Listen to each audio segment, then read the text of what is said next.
Here's the main takeaway. Jesus took on political vocations that framed and informed his gospel, message, ministry, and mission. Here is a quick overview of God's kingship in the Bible and how it connects to Jesus. In the Old Testament, God is referred to as the king. One quick example is from Psalms 47, 6-8. Sing praises to God, sing praises to our King, sing praises for God is the King of all the earth. Sing praises with a psalm. God is king over the nations. God sits on his holy throne. It is clear cut that God is a theopolitical ruler. In fact, this belief in God's kingship was so strong that Israel wasn't supposed to have a human king, according to the Torah and the prophet Samuel. But even though God is king, Israel wanted a human king like the other nations. God, with a heavy heart, obliges their request in 1 Samuel chapter 8. Skip forward a bit. God allowed Israel to have kings and queens. And one of those kings, David, is told by God, quote, I will raise up your offspring after you, who will come forth from your body, and I will establish his kingdom. He will build a house for my name, and I will establish the throne of his kingdom forever. I will be a father to him, and he will be a son to me. 2 Samuel 7:12-14. Christians believe that this text was talking about Jesus.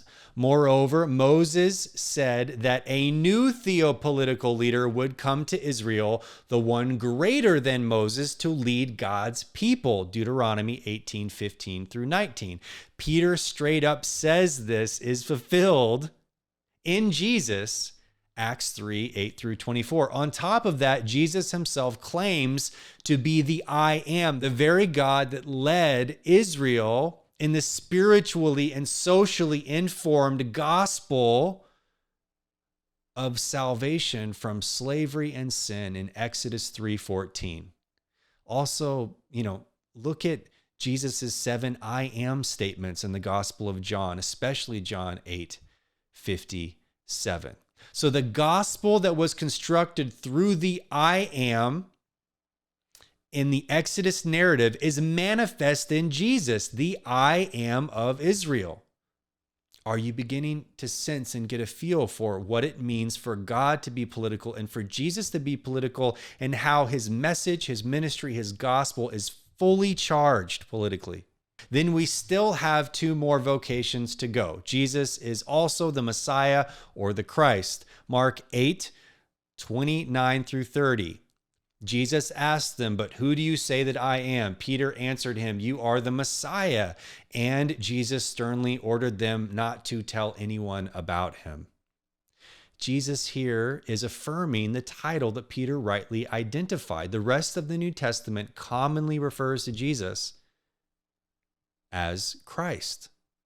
Christ means the Jewish Messiah.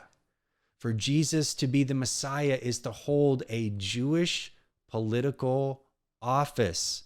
The Jewish crowds followed Jesus in part because of the miracles, but also precisely because of his messiahship. They were looking to be rescued.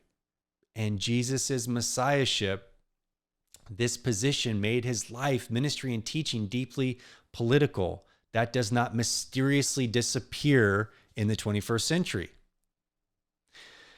That is the third political vocation of Jesus. Lastly, the most quoted self-designation of Jesus across the Gospels is Son of Man. In other words, Jesus refers to himself as the Son of Man. And this connects back to Daniel 7 and is also a politically rich title. For Jesus to say he is the Son of Man was to bring himself into the Old Testament legacy with a political expectation to liberate God's people and rule the world. And Jesus did offer this political kingdom, just not in the way they expected. And just in case this isn't enough, the disciples understood Jesus to be a political leader. The Pharisees, Sadducees, Essenes, Zealots understood Jesus to hold political offices. Rome understood Jesus to be political. He was crucified King of the Jews. and crucifixion was reserved for political insurrectionists. So with all of this clear and non-controversial biblical data, why do we in 21st century America have such a hard time viewing Jesus as political?